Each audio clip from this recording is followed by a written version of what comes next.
ஆதி திராவிடர் மற்றும் பழங்குடியினர் கலை இலக்கிய சங்கமம் வழங்கும் ஆதி கலைக்கோள் டிசம்பர் 2ஆம் தேதி சென்னை ட்ரேட் சென்டர் நந்தம்பாக்கமில் 1000க்கும் மேற்பட்ட கலைஞர்களுடன் அனைவரும் வாருங்கள். அனுமதி இலவசம்.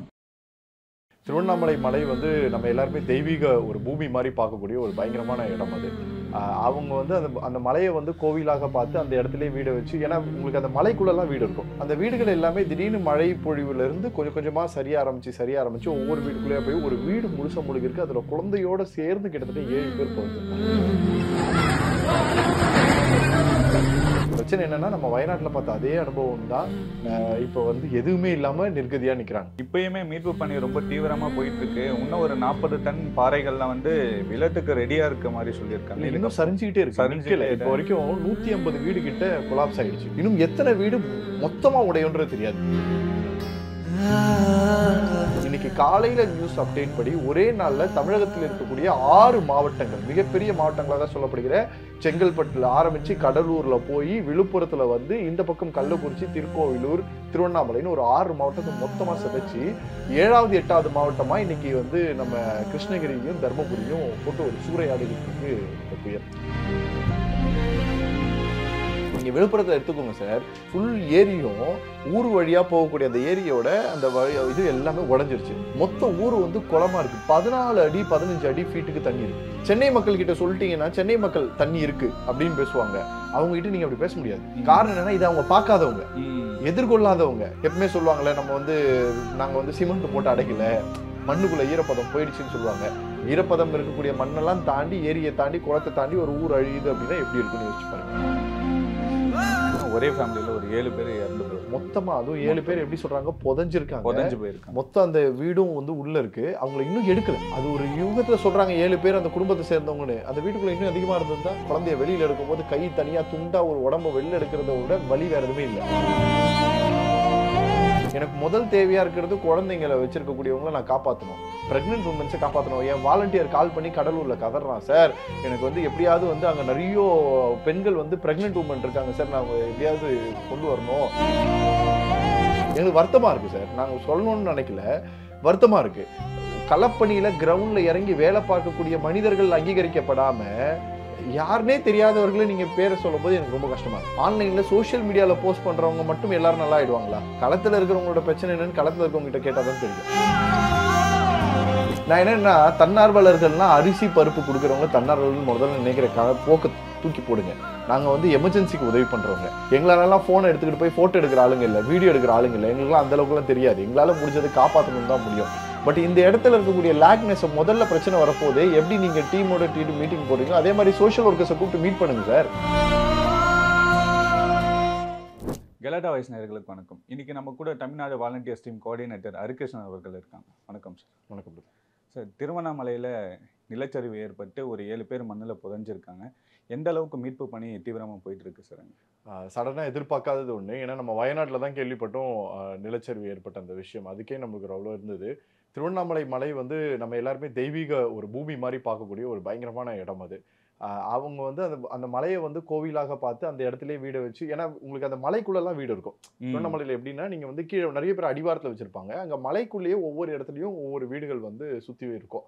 அந்த வீடுகள் எல்லாமே திடீர்னு மழை பொழிவுல இருந்து கொஞ்சம் கொஞ்சமா சரிய ஆரம்பிச்சு ஒவ்வொரு வீட்டுக்குள்ளேயே போய் ஒரு வீடு முழுச முழுக இருக்கு. அதுல குழந்தையோட சேர்ந்து கிட்டத்தட்ட 7 பேர் புதைஞ்சிருக்காங்க. ஒரே ஃபேமிலியை சேர்ந்து 7 பேர் உள்ள புதைஞ்சிருக்காங்க. அந்த இடத்துல இருந்து தண்ணியும் மண்ணும் அப்படியே சரிஞ்சு இப்படி வர்றதெல்லாம் ஒரு சில வீடியோல தான் நம்ம பார்த்தோம்.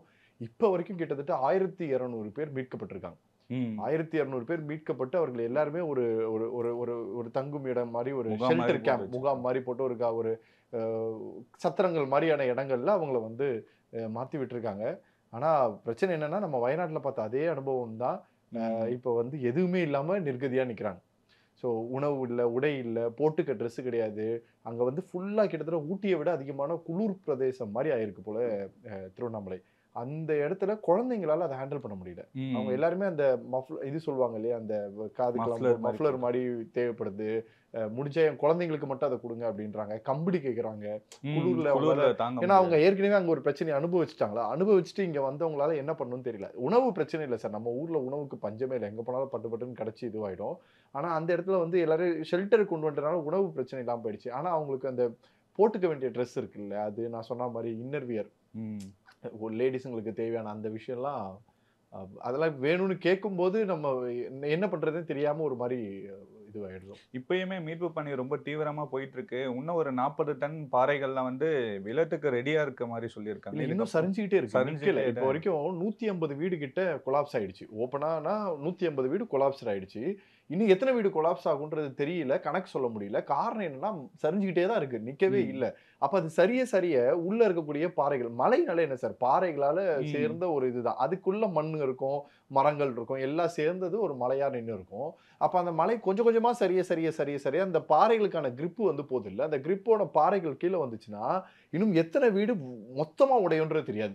அது எந்த ம். இடத்துல கோவில் மேலேயே வந்து விழுமான்னு கூட நம்மளால வந்து யோசிக்க முடியாத அளவுக்கு தான் அதோட இது இருக்கு. ம். எம்மேற்பட்ட சீற்றம்னே புரிஞ்சுக்க முடியல. நம்ம ஏன்னா இது வந்து கண்ணிமைக்கிற நேரத்துல நம்ம இது புயல்னு சொல்லிட்டாங்க சார். ஃபெங்கல்னு ஒரு புயல் வருது. புயல் வருது, ஆகப்போகுது, எல்லாம் ரெடியா இருங்கன்னு சென்னைய ஃபுல்லா ப்ரிப்பேர்ட்ல ரெடியா வச்சிருக்காங்க. இந்த பக்கம் திரும்பினா திருவண்ணாமலையில பிரச்சனைறாங்க. அந்த பக்கம் பார்த்தா கிருஷ்ணகிரியில வெள்ளம்ன்றாங்க. இந்த பக்கம் பார்த்தா விழுப்புரமே காணோம். போன விழுப்புரத்துல வண்டிங்கலாம் அவ்வளவு இல்ல. வெள்ளமா ஓடுது தண்ணி. இல்ல விழுப்புரமே இல்ல. ம். ஊரே தெரியல. அந்த அளவுக்கு மொத்தமா இருக்கு. கடலூர்ல போட்டீங்கன்னா, கடலூர் கலெக்டர் ஆபீஸ் சுத்தியே ரெஸ்க்யூ பண்ண வேண்டிய நிலைமையில ஃபுல்லா கடலூர் நின்னுட்டு இருக்கு. கள்ளக்குறிச்சியில ஒரு பக்கம் ஃபுல்லா இது. திருக்கோவிலூர் சுத்தமா அந்த திருக்கோவிலூர்ன்ற ஊரையே பார்க்க முடியாத அளவுக்கு மொத்தமா இருக்கு. திருவண்ணாமலையில செஞ்சி மாவட்டத்துல மொத்த ஏரிகளும் இருக்கக்கூடிய இதுவும் உடைஞ்சு அந்த தண்ணிய ஃபுல்லா மூழ்கடிச்சு வச்சிருக்கு. பாண்டிச்சேரி நம்ம கேள்விப்படாத ஒரு பெரிய ம். இன்சிடென்ட்ல பாண்டிச்சேரி மீட்கப்பட்டு இன்னைக்கு கொஞ்சம் பாண்டிச்சேரி ரெக்கவர் ஆயிருக்கு. ஆனா இன்னைக்கு காலையில நியூஸ் அப்டேட் படி ஒரே நாள்ல தமிழகத்தில் இருக்கக்கூடிய 6 மாவட்டங்கள் மிகப்பெரிய மாவட்டங்களாக சொல்லப்படுகிற செங்கல்பட்டுல ஆரம்பிச்சு கடலூர்ல போய் விழுப்புரத்துல வந்து இந்த பக்கம் கள்ளக்குறிச்சி, திருக்கோவிலூர், திருவண்ணாமலைன்னு ஒரு 6 மாவட்டத்தை மொத்தமா சிதைச்சு 7வது 8வது மாவட்டமா இன்னைக்கு வந்து நம்ம கிருஷ்ணகிரியும் தர்மபுரியும் போட்டு ஒரு சூறையாடிக்கிட்டு இருக்கு இந்த புயல். இப்போ நம்ம புயலுக்கு வந்து மேஜரா வந்து சென்னையை தான் ஃபோக்கஸ் பண்றோம். மற்ற மாவட்டங்கள்ல வந்து சரியா ஒரு முன்னெச்சரிக்கையோட இருக்க மாட்றாங்கன்னு கிட்டத்தட்ட நினைக்கிறீங்களா? அப்படின்னும் கூட சொல்லலாம். ஏன்னா வந்து டிசாஸ்டர் டீம் அரைவ் ஆயிருக்கு. ஒரு டீம் இருக்கு அப்படின்றத நம்ம சொல்றோம். ஆனா அந்த டிசாஸ்டர் டீம் வந்து அதுக்கு போதுமா அப்படின்றதுன்னு ஒரு கேள்வி இருக்கு. என்னைக்குமே வந்து ஒரு ஒரு என்னதான் அரசாங்கம் ஒர்க் பண்ணாலும் ஒர்க் பண்ணக்கூடிய தன்னார்வலர்களோட பங்களிப்பு இல்லாம எந்த விஷயமும் சாத்தியம் இல்ல. ம். அப்ப அதுக்கு ரெடியா இருக்கக்கூடிய ஃப்ரண்ட் லைன் வாலண்டியர்ஸ முன்னாடியே நம்ம எந்த அளவுக்கு ரெடியா வச்சிருக்கோன்றது ரொம்ப தேவைப்படுற ஒரு விஷயம். ஒரு எக்ஸாம்பிளுக்கு சொல்லணும்னா, சீஃப் செக்ரட்டரி சார் வந்து முருகானந்தம் சார் பதவி ஏற்றதுக்கு அப்புறமா கூப்பிட்டு பேசினாப்ல. ரொம்ப சந்தோஷமா சொன்னாரு. உங்கள மாரி டீம் இருக்கதான் ரொம்ப பெருசா இருக்கு. ம். வயநாட்ல போய் பண்ணீங்க, தமிழ்நாட்டுல எல்லாத்துக்கும் பண்ணீங்க. ரொம்ப சந்தோஷம். நீங்க என்ன பண்ணுங்க, டிசாஸ்டர் மேனேஜ்மென்ட் டீமோட உங்க டீம் கொலாபரேட்டர்ல இருங்க. எப்ப வேணாலும் எடுத்து பண்ணுங்க அப்டின்னாங்க. சோ நாங்க டிசாஸ்டர் மேனேஜ்மென்ட் டைரக்டர்ல இருந்து அப்ப இருந்து அமுதா மேடம் செக்ரட்டரி வரைக்கும் எல்லாரும் சொன்னோம். அவங்களும் கூப்பிட்டு எங்கள மீட் பண்ணி எல்லாம் பண்ணாங்க. ஆனா கால் வரல. ஓ. ஃபோன் வரணும் இல்லையா? இப்ப நாங்க எப்படி ரீச் பண்ண முடியும்? ஒரு ஐஏஎஸ் ஓட அபிஷியல் இருக்கக்கூடியவங்களோட எப்படி எங்களால ரீச் பண்ண முடியும்? பட் அவங்க நெனச்சா எங்க நம்பர் இருக்கணும்போது ரீச் பண்ண முடியும். அப்ப அந்த இடத்துல எங்க அந்த லாகிங் வருதுன்னு தெரியல. சிஎம் எப்பப்பலாம் டிக்ளேர் பண்றாரோ, அப்ப அந்த ரீச்சபிலிட்டி இருக்கு. நாங்க என்ன பண்ண வேண்டியது இருக்கு? பெர்சனல் எஃபர்ட்ஸ் போட்டு அங்க இருக்கக்கூடிய டிஸ்ட்ரிக்ட் டிசாஸ்டர் மேனேஜ்மென்ட் டீம பேசி, ம். கலெக்டரோட பேசி, இப்ப எங்களுக்கு இன்ஃப்ளூயன்ஸ் இருக்கிறதுனால நாங்க அத பண்ண முடியும். இன்ஃப்ளூயன்ஸ் இல்லாத இடத்துல நாங்க ஒரு மூலையில நிக்கிறோம். என்ன பண்றது தெரியல. எங்களுக்கு எக்ஸ்பீரியன்ஸ் இருக்கு, நாலேட்ஜ் இருக்கு. ஆனா எங்களால பண்ண முடியல. சோ எங்களுக்கோட வாலண்டியரிங் சேஃப்டியும் பார்த்து தான் பார்க்குறோம். நீங்க ஒண்ணும் இல்ல சார் ஓப்பனா எங்கள விட்டா கிட்டத்தட்ட நாங்க வந்து போன டிசாஸ்டர் புயல்ல 2186 பிரெக்னன்ட் வுமன்ஸ், எல்டர் பீப்பிள், ம். அப்புறம் மெடிக்கல் பேஷண்ட்ஸ், அப்புறம் மாற்றுத்திறனாளிகளை ரெஸ்க்யூ பண்ணியிருக்கோம். அது வந்து தூத்துக்குடி ஃப்ளட்டையும் பண்ணியிருக்கோம், சென்னையும் பண்ணியிருக்கோம். அப்ப இந்த வருஷமும் எங்களால பண்ண முடியும். ஆனா எங்களுக்கு தேவையான ஃபெசிலிட்டிஸ் என்ன? நான் போய் ரெஸ்க்யூ பண்ண எனக்கு ஒரு போட் வேணும். நீங்க விழுப்புரத்துல எடுத்துக்கோங்க சார். ஃபுல் ஏரியும் ஊர் வழியா போகக்கூடிய அந்த ஏரியோட அந்த இது எல்லாமே உடைஞ்சிருச்சு. இப்ப ட்ரெயின் ஓடல. ம். எப்போ ஒரு ட்ரெயின் ஓடாம ஒரு ட்ரெயின் ஃபெசிலிட்டிஸ் வந்து ஜப்தி ஆகுதோ, அப்ப ரொம்ப பெரிய சீரியஸான ஒரு பிரச்சனை அங்க இருக்குன்னு அர்த்தம். ம். அப்ப ட்ரெயினே அங்க நின்னுடுச்சு. இன்னைக்கு காலையில வந்த எல்லா ஊருக்குள்ள நீங்க சென்னைக்கு வரதுக்கு ஒரே ஒரு கிராசிங் ரூட் வந்து விழுப்புரம் தான். ம். விழுப்புரத்தை கிராஸ் பண்ணாம ஜங்ஷனை கிராஸ் பண்ணி வர முடியாது. அப்ப விழுப்புரத்துல தாண்டி எந்த வண்டியுமே வரல. விக்கிரவாண்டிக்குள்ள எந்த வண்டியுமே நுழையல. விக்கிரவாண்டியில வரைக்கும் வர அந்த விழுப்புரம் வரைக்கும் வந்த எல்லா ட்ரெயினையும் வேலூர் பக்கமா டைவர்ட் பண்ணி சென்னைக்குள்ள கொண்டு வந்துட்டு இருந்தாங்க. காலையில இருந்து. நேத்திக்கு நைட்டு கிளம்பின ஆம்னி பேருந்துகள் அரௌண்ட் வந்து ஒரு 1:30 மணிக்கு விழுப்புரத்தை ரீச் ஆன எல்லா உளுந்தூர்பேட்டை விழுப்புரத்துல ரீச் ஆன 1:30 மணியோட பேருந்துகள் காலையில 4, 5 மணி வரைக்கும் அந்த இடத்த விட்டு நகரல. ம். ஃபுல்லா அப்படியே நின்னு இருக்கு. மொத்த ஊர் வந்து குளமா இருக்கு. 14 அடி 15 அடி ஃபீட்டுக்கு தண்ணி இருக்கு. அதாவது ஒரு மனுஷன் 2 மடங்கு நிக்கிறத தாண்டி தண்ணி இருக்கு. ஃபர்ஸ்ட் ஃப்ளோரை தாண்டி தண்ணி இருக்கு. அப்ப எப்படி வந்து தண்ணியோட எஃபெக்ட்ஸ் உள்ள போய் நீங்க இது வந்து சென்னை மக்கள் கிட்ட சொல்லிட்டீங்கன்னா சென்னை மக்கள் தண்ணி இருக்கு அப்படின்னு பேசுவாங்க. அவங்க கிட்ட நீங்க அப்படி பேச முடியாது.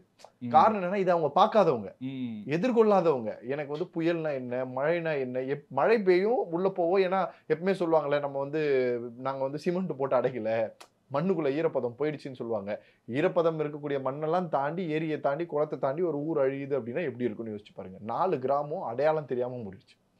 விழுப்புரத்துல 4 கிராமம் அடையாளம் தெரியாம முடிச்சு. கடலூர்ல கலெக்டர் ஆபீஸ்லயே எதுவும் பண்ண முடியல. கலெக்டர் ஆபீஸே மூழ்கி கிடக்குது. அதை சுத்தி இருக்கக்கூடிய பகுதிகள் வந்து மூழ்கி கிடக்குது. அப்ப ஒவ்வொரு ஊருமே ஒரு பெரிய பிரச்சனையை வந்து எதிர்கொள்றாங்க. இப்ப எங்களுக்கெல்லாம் வந்து பயங்கர காலையில இருந்து கால்ஸ் வருது சார். எங்க போய் என்ன பண்றதுன்னு தெரியல. நாங்க விழுப்புரத்துல இருக்கக்கூடிய தாசில்தார், அந்த நம்ம விக்கிரவாண்டி சைட்ல இருக்கக்கூடிய தாசில்தாரை மார்னிங் ரீச் அவுட் பண்றோம். உள்ள ஒரு கிட்டத்தட்ட ஒரு 2000 பேருக்கு மேல அந்த கிராமத்துல இருக்காங்க. தண்ணி 8 அடி 9 அடியில இருக்கு.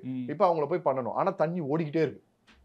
ஓடிக்கிட்டே இருக்கு, நிக்கல. பிளாட்டா நின்னுச்சுன்னா நீ நடந்துருவீங்க அல்லது ஏதாவது ஒண்ணு பண்ணிட முடியும். தண்ணி ஓடிக்கிட்டே இருக்கு. அப்ப எனக்கு வந்து உள்ள போக முடியாது. அப்ப என்ன பண்ண போறோம்? அவங்க பசியில கத்துறாங்க, எப்படியாவது வேணும்னு கேக்குறாங்க. கரண்ட் கிடையாது, இருட்டு, எதுவுமே தெரியல. ஒரு மெழுகுவத்தி வாங்க போனா எனக்கு 10 ரூபாய்க்கு வாங்குற 5 மெழுகுவத்தி 150 ரூபாய் கேக்குறாங்க. இப்ப இந்த சமயத்துல வியாபாரம் பண்றாங்க. இந்த மாதிரி இடத்துல வியாபாரம் நடக்குது. 150 ரூபாய் கேக்குறாங்க. நான் என்ன எப்படி யோசிக்க முடியும்னு யோசிச்சு பாருங்க. எனக்கு முதல் தேவையா இருக்கிறது குழந்தைங்களை வச்சிருக்கக்கூடியவங்களை நான் காப்பாற்றணும், பிரெக்னென்ட் உமன்ஸை காப்பாற்றணும். என் வாலண்டியர் கால் பண்ணி கடலூர்ல கதறான், சார் எனக்கு வந்து எப்படியாவது வந்து அங்க நிறைய பெண்கள் வந்து பிரெக்னென்ட் உமன் இருக்காங்க சார், நான் எப்படியாவது கொண்டு வரணும், வயசானவங்க எல்லாம் இருக்காங்க, மாற்றுத்திறனாளி இருக்காங்க, எப்படியா பண்ணணும், எங்களுக்கு போட் வசதியே இல்லை, என்ன பண்றது தெரியலன்னு அவங்க கேக்குறாங்க. நாங்க போட் வசதி வாங்கி வச்சிருக்க அளவுக்கு ஒரு கோஆர்டினேஷன் இல்ல உங்களுக்குள்ள. ஏன்னா கோஆர்டினேஷன் எங்களுக்குள்ள இருக்கு. உங்களுக்குள்ள மீன்ஸ் இப்போ கோஆர்டினேஷன் மீன்ஸ் இப்போ நீங்களும் அரசாங்கமும் சேர்ந்து ஒண்ணா வேலை செஞ்சா இந்த வாட்டி இல்ல, இந்த வாட்டி இல்ல, இதுக்கு முன்னாடி இருந்தது, இந்த வாட்டி இல்ல. ஏன்னு தெரியல. ஒரு சில நேரங்கள்ல மட்டும் என்ன ஆயிடும்னா நானே பாத்துக்கிறேன், நானே பண்ணிக்கிறேன்ற ஒரு சில இடம் திரும்ப மாறுங்க. அப்பதான் இந்த பிரச்சனையே. அப்ப இதை எதிர்கொண்டு கடைசியில வந்து தன்னார்வலர் பக்கம் வருவாங்க. நான் என்னன்னா தன்னார்வலர்கள்லாம் அரிசி பருப்பு கொடுக்குறவங்க தன்னார்வலர்கள் முதல்ல நினைக்கிற போக்க தூக்கி போடுங்க. நாங்க வந்து எமர்ஜென்சிக்கு உதவி பண்றவங்க, கஷ்டம் நிக்கிறவங்கள கையை கொடுத்து தூக்குறவங்க தான். எங்க உசுரை பத்திலாம் நாங்க கவலைப்படுறது இல்லை. என்னைக்கோ போக வேண்டிய உசுறு தான் இது. என்னைக்கு போவோன்னு தெரியாது. நான் பேசிட்டு இருக்கேன் இந்த நேரத்துல கூட போனா போலாம். ஆனா அந்த போறதுக்குள்ள ஏதாவது ஒரு உசுரை காப்பாற்ற முடியுமான்னு ஓடுறவங்க தான். இப்படி இருக்கிறவங்க தான் இது வரைக்கும் கிட்டத்தட்ட நாங்க வந்து 4.5 லட்சம் பேருக்கு மேல இந்த எங்களோட ஜேர்னில கிட்டத்தட்ட 1.25 லட்சம் வாலண்டியர்ஸ் வச்சு 4.5 லட்சம் பேருக்கு மேல உதவி பண்ணிருக்கோம், ஆபத்துல காப்பாத்திருக்கோம். இதெல்லாம் எங்க இருந்து பண்ண முடிஞ்சது? இதையும் பண்ணி நாங்க திருப்பி அடுத்த இடத்துக்கு நிக்கிறோம்னா எதுக்காக நிக்கிறோம்? எங்களால போன் எடுத்துக்கிட்டு போய் போட்டோ எடுக்கிற ஆளுங்க இல்ல, வீடியோ எடுக்கிற ஆளுங்க இல்ல. எங்களுக்கு அந்த அளவுக்கு எல்லாம் தெரியாது. எங்களால முடிஞ்சது காப்பாற்றணும் தான் முடியும். பட் இந்த இடத்துல இருக்கக்கூடிய லேக்னஸ் முதல்ல பிரச்சனை வரப்போதே எப்படி நீங்க டீமோட மீட்டிங் போடுறீங்களோ அதே மாதிரி சோஷியல் ஒர்க்கர்ஸை கூப்பிட்டு மீட் பண்ணுங்க சார். உங்களுக்கு தெரியாமலே இருக்காங்க. அப்படி ஏன் தெரியாம இருக்காங்கன்னா ஒவ்வொரு மாவட்டங்களையும் ரெகக்னைஸ் பண்ணக்கூடிய அவார்டு கொடுக்கக்கூடிய சுதந்திர தினத்திலையும் குடியரசு தினத்தையும் தூக்கி தலையில தூக்கி வச்சு ஆடக்கூடிய எல்லாருமே போலியானவர்கள். உண்மையான சோஷியல் ஒர்க்கர்ஸ் அவங்க மட்டும் தான் இருக்கீங்க. அதனால அவன் இந்த டைம்ல வரமாட்டான். நீங்க கூப்பிட்டீங்கன்னா எப்படி வருவான்? உண்மையான சோஷியல் ஒர்க்கரை ரெகக்னைஸ் பண்ணி. அதனாலதான் சோஷியல் ஒர்க்கரை பாருங்க, நீங்க அரசாங்கம் கூப்பிட்டாலும் கூப்பிடனாலும் பரவாயில்ல, நான் போய் வேலை பார்க்கறேன்னு போயிட்டே இருப்பாங்க. சார் நான் சேர்ந்துருவோம், நாங்க சேர்ந்து என்ன பண்ணுவோம் தெரியுமா? போட் இல்லைன்னா ஒன்றும் பிரச்சனை இல்லை, 4 தண்ணி கேன் இருக்கும், எம்டி தண்ணி கேன் எடுப்போம், 2 பலகையை மேல போடுவோம், கட்டுன்னு கட்டுவோம், அந்த பலகைக்குள்ள எடுத்து வச்சு நாங்க கீழே தண்ணியில நடந்து போய் அவங்களுக்கு போய் கூப்பிட்டு வருவோம். எங்களுக்கு பழகி போச்சு இந்த விஷயம். பட் எவ்வளவு நாள் இது இப்படியே ஓட்ட போறோம்? ஒரு சீஃப் செக்ரட்டரி சொல்லி அவரு எங்களை அவ்வளவு ஹானரிங் பண்ணி ஒரு பெரிய விஷயங்கள்ல பாக்குற இடத்துல நீங்க போய் வயநாடுல ஹெல்ப் பண்ணி நிறைய பேரை மீட் எடுத்து பண்ணிருக்கோம். இல்ல வயநாடு மட்டும் இல்ல, எல்லா இடத்துலயும் நாங்க போய் பார்த்துருக்கிறோம். இன்னைக்கு எங்களுக்கு வந்து ஒரு பெரிய ஒரு ஏன்னா சார் நாங்க என்ன நினைக்கிறோம்னா வெறும் தன்னார்வலர்களாக மட்டும் இந்த உலகத்தை தூக்கி பிடிச்சிட முடியாது. தன்னார்வலர்கள் அரசாங்கத்தோட கை கோர்த்து தமிழ்நாடும் சேர்ந்து ஒரு விஷயத்த பண்ணும்போது அதுக்கு ஒரு வேல்யூ இருக்கும் அப்படின்றோம். முந்தநேத்து வந்து டெப்டி சீஃப் மினிஸ்டர் வந்து தன்னார்வலர்களோட ஒரு மீட்டிங் போட்டோன்னு சொல்லி சோசியல் மீடியால போஸ்ட் போடுறாரு. களப்பணியில இருந்த தன்னார்வலோட இல்லையே. எங்களுக்கு வருத்தமா இருக்கு சார். நாங்க சொல்லணும்னு நினைக்கல, வருத்தமா இருக்கு. களப்பணியில கிரவுண்ட்ல இறங்கி வேலை பார்க்கக்கூடிய மனிதர்கள் அங்கீகரிக்கப்படாம யாருனே தெரியாதவர்களை நீங்க பேரை சொல்லும் போது எனக்கு ரொம்ப கஷ்டமா இருக்கு. இது எந்த இடத்துல இந்த தவறு நடக்குது தெரியலையே. அங்க கூட இருக்கக்கூடிய அவங்க கிட்ட கொண்டு போய் சேர்க்கக்கூடிய ஒண்ணு அதிகாரிகள் தான் அதோட காரணமா இருக்க முடியும். இப்ப சார் சிஎம்கோ டெப்டி சிஎம்கோ நான் யாருன்னு தெரியாது, கரெக்டுங்களா? ஆனா அவங்களுக்கு கீழே வேலை செய்யற ஒவ்வொரு அதிகாரிகளுக்கும் தெரியும்ல. அங்க நீங்க உங்களுக்கு தெரிஞ்ச ஒரு நபர்களை அடையாளப்படுத்தணுன்றதுக்காக இது இப்ப மட்டும் இல்ல, மிக்சாங் சைக்ளோன்ல இருந்து நடந்துட்டு இருக்கு. கூப்பிட்டு மீட் பண்ணணும் டீம்ல இருந்து இப்ப வரைக்கும் எல்லாரும் ஆன்லைன்ல இருக்கவங்க. ஆன்லைன்ல சோசியல் மீடியால போஸ்ட் பண்றவங்க மட்டும் எல்லாரும் நல்லா ஆயிடுவாங்களா? களத்துல இருக்கிறவங்களோட பிரச்சனை என்னன்னு களத்துல இருக்கவங்க கிட்ட கேட்டாதான் தெரியும். இப்போ திருவண்ணாமலையில நடந்தது வந்து எந்த ஒரு முன்னெச்சரிக்கை நடவடிக்கையும் எடுக்காதனால இவ்வளவு பெரிய விபத்து நடந்திருக்கும். முன்னெச்சரிக்கையை எடுத்தாங்க, முன்னாடியே இன்ஃபார்ம் பண்ணாங்க, எல்லா பீப்புளுக்கும் சொன்னாங்க. ஆனா பீப்புள் அதை கேட்கல. இங்க அரசாங்கம் மட்டும் இல்ல, மனிதர்களோட இதுவும் வேணும் இல்லையா? அவங்க கிட்ட சொல்லி அவங்க கேட்கல. இப்ப உள்ள வந்ததுக்கு அப்புறமா அவங்களுக்கு தேவையானது என்ன பண்ணணும்னா, என்ன வேணும்? இப்ப நான் சொல்றேன், ஒரு போர்வை தேவைப்படுது, ஒரு இது தேவைப்படுது, அதை ஏன் இவ்வளவு நேரமா அரேஞ்ச் பண்ணல? இன்னத்துக்கு அரேஞ்ச் பண்ணி இருக்கணும். அந்த விஷயம் நடக்காம போகும்போது தான் நமக்கு மனசு ரொம்ப வலிக்குது. அப்ப நான் எடுத்துட்டு வந்து கொடுத்ததுக்கு அப்புறம் நீ என்ன சொல்லுவ? நாங்க பண்ண போனோம், நீ ஏன் பண்ணன்னு சொல்லுவீங்க. சார், தேவை பசி இருக்கும்போது சாப்பாடு கொடுக்கறது. பசி எல்லாம் போய் அவன் வந்து அதனாலேயே மோசமானதுக்கு அப்புறம் எடுத்து போய் கொடுக்கறது இல்ல சாப்பாடு. அப்ப அந்த ஏன் அது வந்து அங்க இருக்கக்கூடிய ஒவ்வொருத்தரோட புரிதலாக இருக்க மாட்டேங்குதுன்றது எங்களோட பெரிய கேள்வி. திருவண்ணாமலைன்ற ஒரு மிகப்பெரிய மாவட்டம், எல்லாத்துக்கும் தேவையானதுன்னு இருக்கும்போது அந்த இடத்துல இருக்கக்கூடிய ஒருத்தவங்களுக்கு ஒரு பேசிக் நெசசரியான இருக்கக்கூடிய ஒரு பெண்களா இருந்தா நாப்கினோ அல்லது ஒரு இன்னர் வேஸோ தேவைப்படும்ன்றது ஒரு பேசிக்கான ஒரு விஷயம் சார். அவங்க எவ்வளவு நேரம் ஈரமான இந்த ட்ரெஸ்ல இருக்க முடியும்? அப்ப அந்த இடத்துல நம்ம அந்த விஷயத்தை கொண்டு போய் சேர்க்கணும் போது அப்போ ஒரு வாலண்டியரோட ஃபோர்ஸ் தேவை. ஒரு கண்ட்ரோல் கொடுங்க. கேரளால அது ரொம்ப அழகா பண்ணாங்க. நாங்க அதை தான் அடிக்கடி பொறுமையா சொல்றோம். கேரளா வந்து one of the best state organising and engaging social workers and volunteers. they'll collaborate a team. அவங்க எல்லாத்தையும் சொல்லி அந்த ஆபீசர்ஸ் வந்து இவங்கள ஒரு ஆபீசர்ஸ் மாதிரி வச்சிருப்பாங்க. அவங்களுக்கு அந்த மரியாதை கொடுப்பாங்க.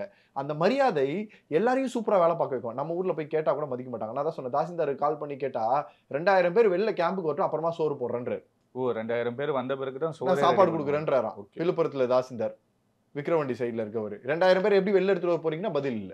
இப்ப எல்லாரும் அவங்கள மீட்டுட்டாங்களா இல்ல அங்கேயே தான்? யாருமே மீட்கல சார். யாருமே மீட்க முடியல.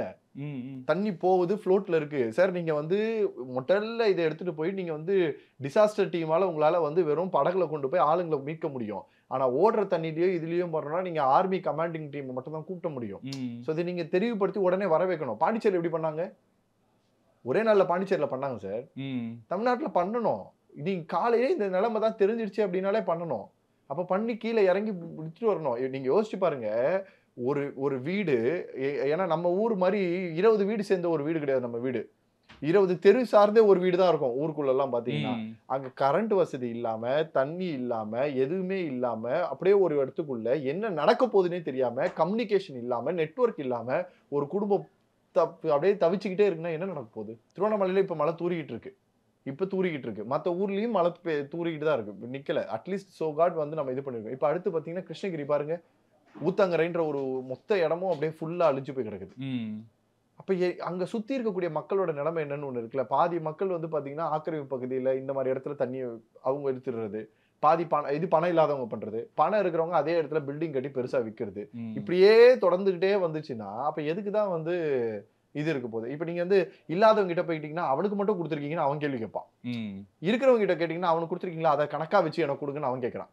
நீங்க யாரோ ஒருத்தருக்கு வந்து விட்டு கொடுக்கறதுனால தானே மொத்தமா நடக்குது. மக்களும் அந்த மாதிரி இடங்கள்ல வீடு கட்டுறத தவிர்க்க பெரிய இது சார். ஏன்னா மலைக்கு பாத்தீங்கன்னா வீடியோல எல்லாம் பாத்தீங்கன்னா மலைக்கு கீழே கட்டி இருக்காங்க நிறைய வீடு. அது என்னன்னா சார், முக்கியமா நீங்க இருளர்கள் எல்லாம் நீங்க பாத்தீங்கன்னா நம்ம இந்த உலகத்திலேயே கிட்டத்தட்ட சபிக்கப்பட்டவர்கள் மாதிரி வாழ்றவங்க எல்லாம் இருளர்கள் தான். இன்னைக்கும் ரேஷன் கார்டு ஃபெசிலிட்டிஸ் இல்ல, பெருசா பட்டா கிடையாது, இருக்கிற இடத்துக்கு வந்து தெரியான ஒரு இது கிடையாது. வாழ்ற வாழ்க்கையில நீங்க ஒவ்வொரு வீடும் போய் பாருங்க, 4 கட்டை இருக்கும். இப்படி ஒரு கட்டை, இப்படி ஒரு கட்டை, இந்த குறுக்குல ஒரு கட்டை, இவ்வளவுதான். இந்த கட்டை மேல ஒரு தார்பாலின் குடிசை கூட இருக்காது. இதுக்குள்ளதான் வாழ்வாங்க. அவங்க வீடு, சமைக்கிற இடம் எல்லாமே அதுக்குள்ளதான் இருக்கும். தொங்குறதுக்கு தூங்குறதுக்கு எல்லாமே அங்கதான் பண்ணிட்டு இருப்பாங்க. இவ்வளவுதான் அவங்களோட வாழ்க்கை. அவங்க வீட்டை நீங்க கண்டுபிடிக்கணும்னா ஒரு ஊர்ல இருந்து 4 கிலோமீட்டர் உள்ள தனியா போகணும்.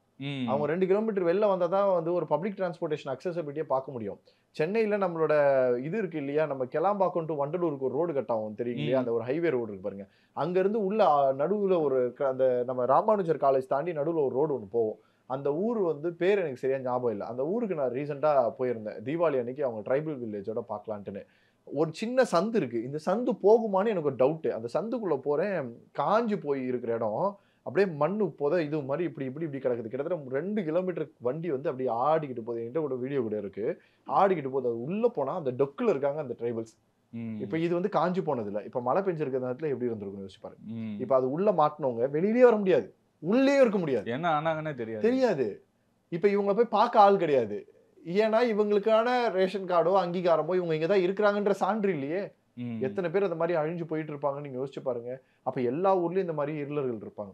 ஸோ என் வழியாவே அதான் இருக்கு. இப்ப நான் என் வாலண்டியர்ஸை கூட எல்லா ஊர்லயும் செட் பண்ணிட்டேன் சார். கடலூர்ல இருக்காங்க, விழுப்புரத்துல இருக்காங்க, கள்ளக்குறிச்சியில இருக்காங்க, திருக்கோயிலூர்ல இருக்காங்க, திருவண்ணாமலை, செஞ்சில எல்லா கேம்ப்லயும் எல்லாரும் பண்ணி ஓரளவுக்கு ஒர்க் பண்றாங்க. நல்ல நல்ல அதிகாரிகளும் இருக்காங்க. அவங்களோட பயணிச்சு நல்ல வேலைகளை நம்ம செஞ்சுட்டு இருக்கோம். அதுல எந்த ஒரு இதுவுமே இல்ல. ஆனாலும் எங்களால முடியல. பத்த மாட்டேங்குது. நீங்க யோசிச்சு பாருங்க, ஃபினான்ஷியலிலாம் நாங்க பணம் வசூல் பண்றதே கிடையாது. இப்ப எங்க என்ன பண்றதுன்னு தெரியாத அளவுக்கு ஒரு முறை. நான் அந்த 2000 பேர் தண்ணிக்குள்ள மாட்டிட்டு இருக்க அந்த 2000 பேர மீட்டு கொண்டு வந்து அவனுக்கு தேவையானதை செஞ்சு கொடுக்க போறேனா, இல்ல அந்த 2000 பேரை தேடி நான் போய் பண்ண போறேனா? இதுவே எனக்கு பிரச்சனையா இருக்கு. அப்ப நான் போனேன்னா எனக்கு ஒரு படகு வசதி தேவை. சோ அப்படி மீட்கிறதுக்கு நமக்கு ஒரு வசதி இல்ல. இப்ப இப்படி போகிறதுனால தான் அந்த ஒவ்வொரு நேரங்கள் போகும்போது பாருங்க, இப்ப பலியோட எண்ணிக்கை ஏறிக்கிட்டே இருக்கும். அப்ப அந்த பலியோட மக்கள் மரணிக்க மரணிக்க மரணிக்க நம்மளால என்ன ஸ்டாண்ட் எடுக்க முடியும்னு நினைக்கிறீங்க? ஏன்னா இப்ப பாத்தீங்கன்னா ஒரே ஃபேமிலில ஒரு 7 பேர் இறந்து போயிருக்காங்க. மொத்தமா அதுவும் 7 பேர் எப்படி சொல்றாங்க, புதைஞ்சு போயிருக்காங்க. மொத்தம் அந்த வீடும் வந்து உள்ள இருக்கு. அவங்களை இன்னும் எடுக்கல.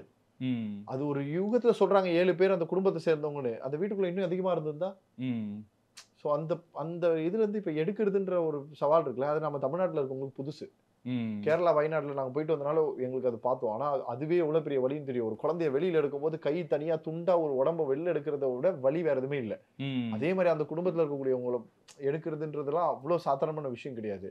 அப்ப அடுத்தவங்களுக்கு வராம இருக்கணும்னா இந்த மாதிரி இருக்கக்கூடிய எல்லா விஷயத்துக்கும் நம்ம ஏதாவது ஆல்டர்னேட்டிவ் விஷயத்தை கொண்டு வரலன்னா முடியவே முடியாது. இதுக்கப்புறம் அவங்க வாழ்வு வந்து இப்போ இடிஞ்சு போன வீட்டெல்லாம் வந்து திரும்ப கட்டணும், அந்த மாதிரி விஷயங்கள்லாம் இருக்குல்ல, அந்த இடத்துல பண்ண அலோவ் பண்ணக்கூடாது. இது சரிய போகுதுன்னு தெரிஞ்சிருச்சு அப்படின்னா எதுக்கு நீங்க திருப்பி திருப்பி அதே இடத்துல பண்றீங்க? வேற இடத்துல நீங்க ஆல்டர்னேட்டிவ் சோர்சஸை கவர்மெண்ட் வந்து உருவாக்கி கொடுத்தா மட்டும்தான் முடியுமே தவிர இல்லைன்னா அது நடக்கவே நடக்காது. அதே மாதிரிதான் மற்ற ஊர்ல இருக்கக்கூடிய இடத்துலயும் மீட்பு பணிகள் அப்படின்றது நம்ம சென்னையில சேர்த்து வச்ச மாதிரி குமரகுருபரன் சார் எல்லாத்தையும் ரெடி பண்ணி வச்சிட்டாரு. சென்னையில அவ்வளவு பக்காவா செட்டா இந்த வார்டு வரைக்கும் ஜோன் வரைக்கும் எல்லாம் எங்களை கூப்பிட்டு பேசினார். இது சக்சஸ் காரணம் என்னன்னா எங்களை கூப்பிட்டு பேசினார். 2 மாசமா பேசி எந்த ஊர்ல பிரச்சனை, எங்க தண்ணி வரும், எங்க ப்ராப்ளம் கேட்டாரு. வேளச்சேரியில எங்க தண்ணி வரும்னு கேட்டாரு. நான் கூட்டு போய் காமிச்சேன். அந்த தண்ணி வராத இடத்த சரி பண்ணி விட்டாரு. கோயிலம்பாக்கம் கூட்டு போய் காமிச்சேன், சரி பண்ணி கொடுத்தாரு. பள்ளிக்கரணையில கூட்டு போய் காமிச்சேன், சரி பண்ணி கொடுத்தாரு. எந்தெந்த ஊரெல்லாம் சொன்னேன், இன்னைக்கு வேளச்சேரியில தண்ணி இருக்கா, பள்ளிக்கரணையில தண்ணி இருக்கா, கோயிலம்பாக்கத்துல தண்ணி இருக்கா? ஏன் வேலை செஞ்சதுனால நடந்தது. எப்படி வேலை செஞ்சாங்க? சில ஏரியால தண்ணி இல்ல, சில ஏரியால கொஞ்சம் கொஞ்சம் இருக்கு. அது வந்து நம்ம முன்னாடி எதிர்பார்த்த மாதிரி இல்ல இல்லையா? நம்ம ஒரு நாள் மலைக்கே பாதி வீடு முடிஞ்சு போனது இன்னைக்கு நடக்கிற அளவுக்கு பாதிப்பு இல்ல. காரணம் என்னன்னா அதிகாரிகளாக இருக்கிறவங்க ஓபன் அப் சொல்ல மாட்டாங்க. ஏன் சொல்ல மாட்டாங்க தெரியுமா? ஏன்னா அவன் பண்ண தப்புனால தானே தண்ணி இருக்கு. இங்க எப்படி இந்த பிரச்சனை இருக்குன்னு சொல்லுவான். அவங்க இதே வந்து நம்ம சென்னை கமிஷனர் நம்மளை கூப்பிட்டு கேட்ட உடனே நம்ம கூட போய் காமிச்ச உடனே அடுத்த ஒரு வாரத்தை வேலை நடக்குது. டெப்டி சிஎம் வரைக்கும் வந்து கூட நின்று வேலை பார்க்க வராங்க. எல்லாருக்கும் டேட்டாவை கொடுத்தாங்க. கொடுத்த அடுத்த நிமிஷத்துல பாருங்க இன்னைக்கு வந்து 2 மழை நம்ம தாண்டிட்டோம். டிசம்பரோட 2 ஃப்ளட் நமக்கு சொன்னாங்க டிசாஸ்டர். 2 டிசாஸ்டருமே சென்னை தாண்டிருச்சு. இப்ப இதே இதுவே எல்லா மாவட்டங்கள்லயும் ஏன் பண்ணல? ஏன்னா அதிகாரிகள் வாயை திறக்கிறதே இல்லதான் பிரச்சனை. ஏன்னா எல்லா அதிகாரிகளும் ஏதோ ஒரு வகையில தப்பு பண்ணிருக்காங்க. மற்ற மாவட்டங்கள்ல என்னென்ன மாதிரி பிரச்சனை இருக்கு, இதெல்லாம் சரி பண்ணா இந்த மாதிரி பாதிப்பு ஒவ்வொரு மாவட்டங்கள்லயுமே ஒவ்வொரு விதமான பிரச்சனை இருக்கு சார். என்னன்னா முதல்ல நிறைய மாவட்டங்கள்ல நடக்கக்கூடிய ஹையர் அபிஷியல்ஸ் மீட்டிங்ல கலெக்டர் இருக்கிறதே இல்லை. பிரச்சனையே அங்கதான். யார் வந்து டிசிஷன் மேக்கிங் அத்தாரிட்டினா கலெக்டர் தான். அந்த கலெக்டர் அந்த மீட்டிங்ல இருக்கிறது இல்லை. இருக்கிறவங்களை வச்சு பண்ணிடுறாங்க. அப்ப இருக்கிறவங்க எல்லாம் ஒரு கொலாபரேஷன்ல ஒன்று எடுப்பாங்கல்ல, அதை எடுத்துட்டு போய் கலெக்டர் கிட்ட ஒருத்தர் கன்வே பண்ணுவார்ல, அவர் எப்படி கரெக்டா கன்வே பண்ணாருன்னு நினைக்கிறீங்க? நான் உங்ககிட்ட பேசி ஒரு விஷயத்த சொல்றதுக்கும் நான் சொன்னது நீங்க இன்னொருத்தர்கிட்ட சொல்றதுக்கும் வித்தியாசம் இருக்கு. அப்ப அந்த இடம் நடக்கவே நடக்காது. அப்ப சோசியலி இருக்கக்கூடியவங்களும் அங்க ரெக்கக்னைஸ் ஆகுறது இல்லை. என்ன விஷயம் நடந்துரு, இப்ப நான் கமிஷனரோட நான் டைரக்டா பேசினேன், இங்க நடந்துருச்சு. இப்ப அங்க பேசலன்னா அப்படி அந்த ஒரு பிரச்சனை இருக்கு. ஒரு சில இடத்துல கலெக்டர் அந்த விஷயத்தை பண்றதுக்கு ரெடியா இருக்காங்க. ஆனா பப்ளிக்கோட கோஆபரேஷன்ல பெரிய பிரச்சனை இருக்கு. 3வது அரசியல் தலையீடுகள். ரொம்ப பெரிய பிரச்சனை எல்லா இடத்துலயும் இருக்கக்கூடியது அரசியல் தலையீடுகள்.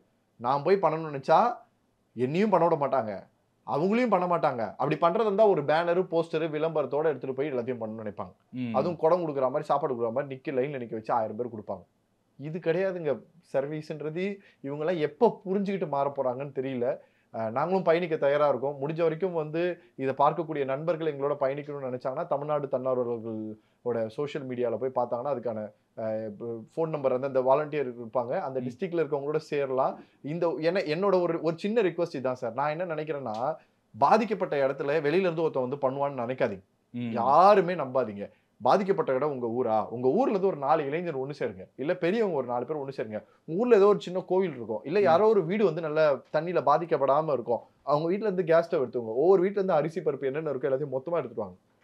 உங்க வீட்டுல 500 பேர் இருக்கீங்களா, 500 பேர் சேர்ந்து சமைங்க. நீங்க சமைக்கிறதுக்கு தேவையான ப்ரொவிஷனை கொண்டு வந்து சேர்க்கிற வேலை கூட நாங்க பண்றோம். அப்ப நீங்களே சமைச்சு நீங்களே பாத்துக்கோங்க. யாரையுமே நம்பாதீங்க. இதுக்கு சப்போர்ட்டிவா நாங்க எல்லாரும் கூட இருந்து நிக்க ரெடியா இருக்கோம். இது தவிர்த்து பிரெக்னன்ட் விமன் யாராவது இருக்காங்க உங்க ஊர்ல இருக்காங்கன்னா, வயதானவர்கள் யாராவது இருக்காங்கன்னா, அல்லது மெடிக்கல் பேஷண்ட் யாராவது இருக்காங்கன்னா, டிஃபரெண்ட்லி ஏபிள்டு மாற்றுத்திறனாளிகள் வச்சிருக்கவங்க இருக்காங்கன்னா, அதே மாதிரி வந்து கை குழந்தை வச்சிருக்கவங்க இருக்காங்கன்னா, தயவு செய்து எங்ககிட்ட தெளிவுபடுத்துங்க. எங்களுக்கு என்ன ஆனாலும் பரவாயில்ல, களத்துல இறங்கி அவங்கள காப்பாத்தி வெளியில கொண்டு வரதுக்கு நாங்க முழு மூச்சோட பயணிக்க தயாரா இருக்கோம். ரொம்ப நன்றி சார். தேங்க்யூ. ஆதி திராவிடர் மற்றும் பழங்குடியினர் கலை இலக்கிய சங்கமம் வழங்கும் ஆதி கலைக்கோள் டிசம்பர் 2 சென்னை ட்ரேட் சென்டர் நந்தம்பாக்கமில் 1000க்கும் மேற்பட்ட கலைஞர்களுடன் அனைவரும் வாருங்கள். அனுமதி இலவசம்.